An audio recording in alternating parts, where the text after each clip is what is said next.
बहिनी अहता हो नहरवा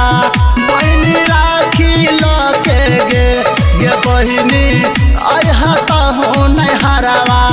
बहिनी राखी लके राखी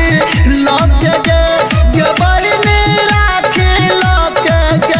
गे भैया के हाथ तहु सजैह बहिनी राखी लके गे बहिनी अहता हो नहरवा बहिनी राखी लके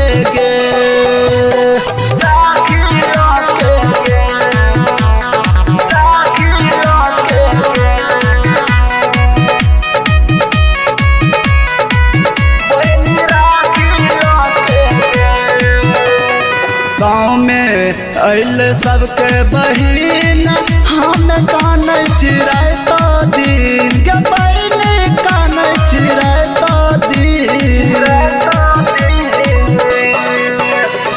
गाँव में अल सबके बहिन हम कान चिराता दिन के बहिनी कान चिराता दिन गे भैया के हाथ लागे चौसुना बहिनी तोरे बिना गे बहिनी अहता हो नहरवा बहिनी राखी लके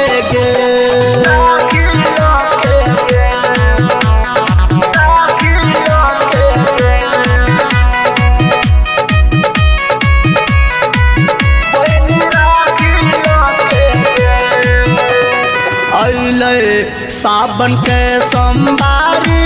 बहिनी अहा तू सबसे अगारी गे बहिनी अहा सबसे अगारी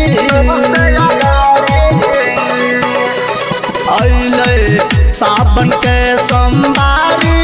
बहिनी अहा तू सबसे अगारी गे बहिनी अहा सबसे अगारी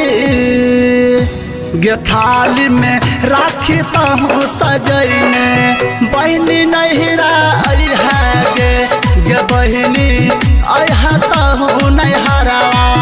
बहिनी राखी लके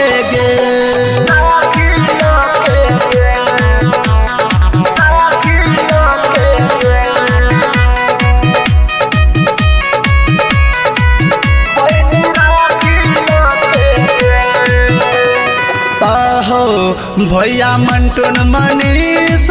बहिनी लेके तू अहा सनेश गे बहिनी लेके अहा सनेश भैया मंटून मनीष बहिनी लेके तू अहा सनेश गे बहिनी लेके अहा सनेश की गायक भम्मा के तू गई हाथ बहिनी नहरा सजैह गे बहिनी अहता हो नहरवा बहिनी राखी लके